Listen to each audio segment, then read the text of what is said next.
No, we obviously recovered after Wednesday night's game against Everton, and we obviously now recover in terms of players available with Alex and Lauren. So they come back into the reckoning. Obviously, Layla is one more game, and Demi Stokes is not quite ready, but is getting closer. I know I keep saying that, but it's a bit of a complicated injury that she's had to her knee. But she's getting really close now, almost to the point of rejoining in with the group. But she's back out on pitch, which is great to see because she's obviously an important player for us, has a wealth of experience. So yeah, in terms of availability with players, it's looking pretty strong. That's good news. And what do you make of Bristol City? Obviously, newly promoted, not got the win so far, but you know they've been in games. So kind of what have you made of them so far in that time? Yeah, I mean, impressive obviously last season in gaining promotion, and we played them twice in that period. We also played them in the season before in I think it was the semi-finals of the Continental Cup success we had. Yeah, they've done really well, and I think they've been a team that have had WSL experience previously. So I think for them it'll be trying to maintain and establish that going forward. And it's never an easy start in the WSL. I think even for any of the clubs, whether it be us, whether it be Bristol. So I think they seem to be pretty consistent in the way that they're trying to operate, and I think that bodes well for the future for them. Just one more, if that's okay. I wonder how you've been mentally this week because I know you had a busy week with the Monte Cup, but you conceded such a late, kind of crushing late goal right at the end of the game, to then pick yourselves up. What's it been like this week to go again after conceding those? Well, like I said after the Chelsea game, I didn't see it that way. I mean, when you look at the outcome of the game, 1-1, if that goal goes in straight away after we've lost Alex or lost Lauren, then everyone's talking about how amazing a fight back it was in terms of maintaining the point that we had. So yeah, of course, as much as it'll be, the players will be disappointed that they feel there was a bit of an injustice in terms of how we were treated. I have to say, I thought the players were amazing in all three games. I think the three games we've had so far have given us different things, given us different challenges.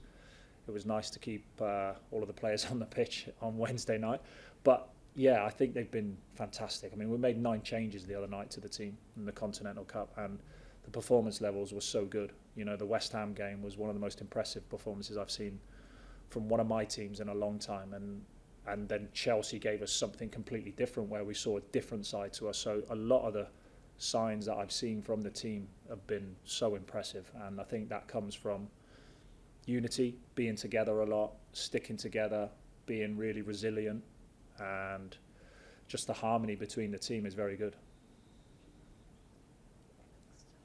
We'll then go to people virtually. Dan, go with you if you've got a question.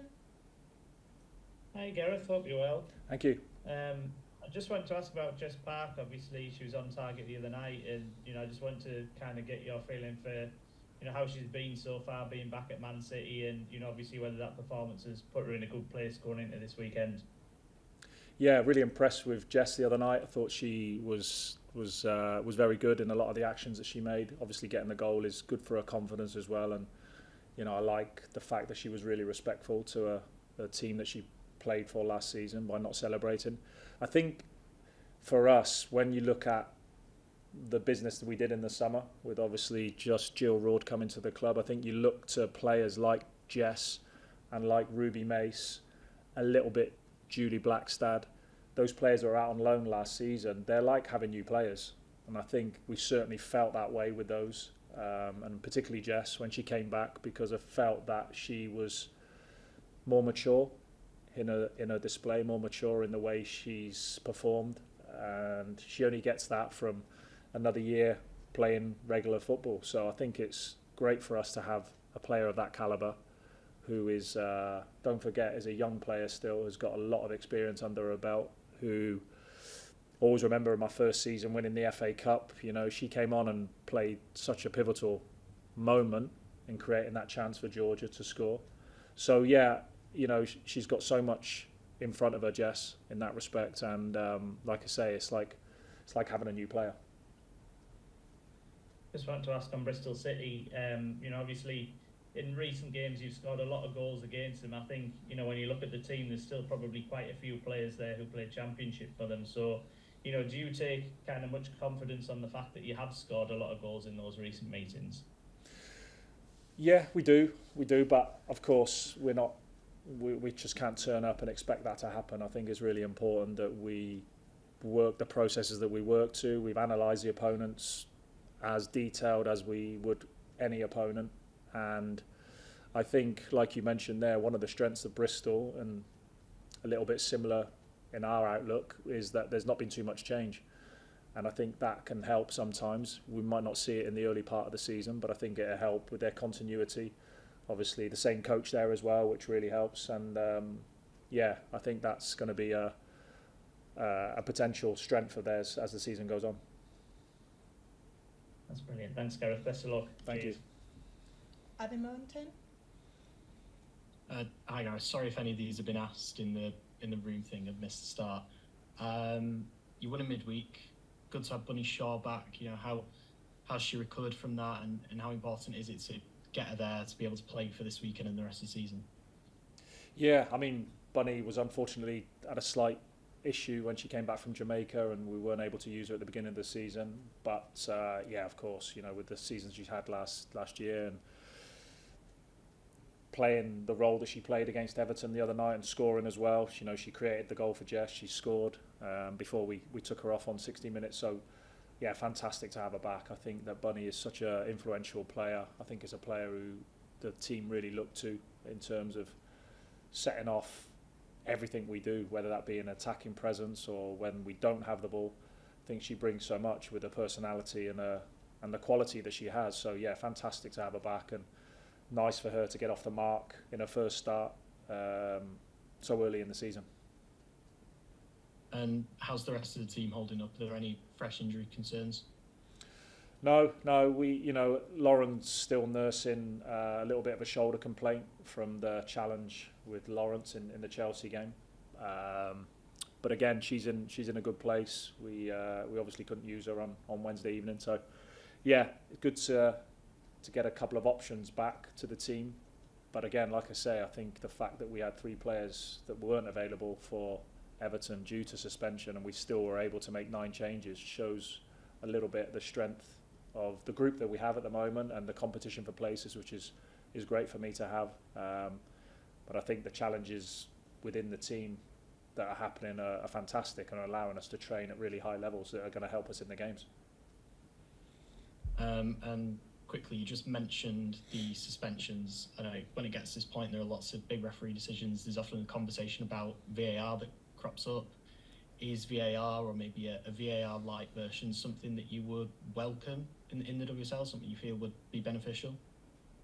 Yeah, I've always said I think it'd be beneficial. I don't know, I think if you look at the instances of the decisions that we've had that have gone against us, I'm not sure VAR would do much in that space.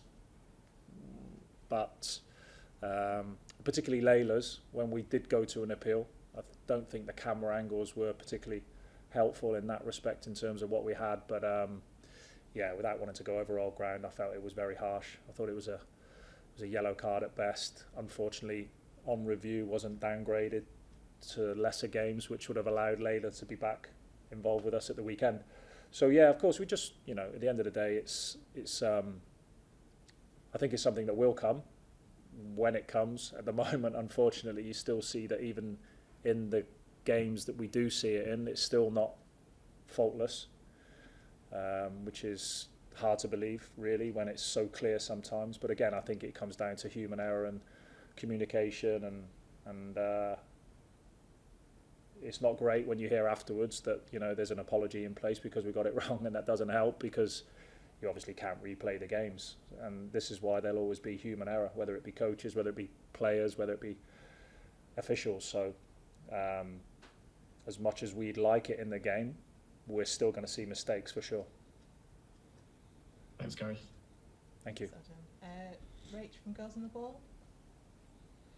Hi Gareth, just one question from me. I wanted to ask you about your unbeaten record at home, 20 games, and you have a 100% win record against promoted teams at home as well. What is it about playing where you're playing? I know there's a lot of talk about playing in club main stadia, but it seems to be a real fortress.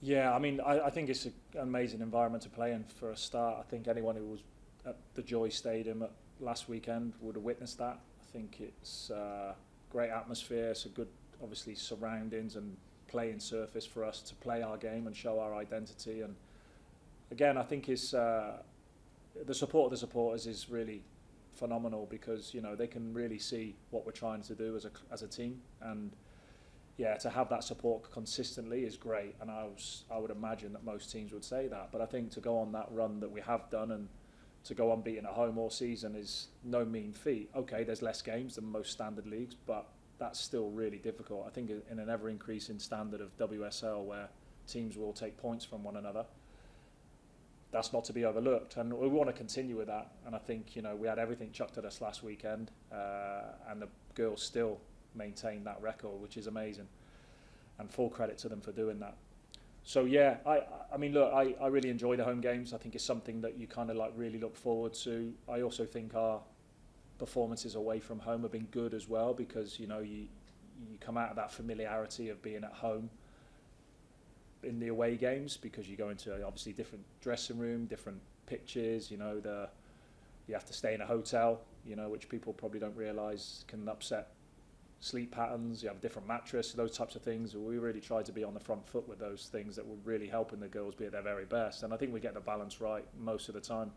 But of course, there's nothing greater than being back in front of your home supporters and with your family and loved ones there to be able to watch the game as well. I think is great. Brilliant, thanks very much. Thank you. Thanks, Rachel. Do you have any more questions from Zoom? No, otherwise we'll wrap up. Thanks, everyone. Cheers, guys. Thanks a lot. Thank you. Let's go.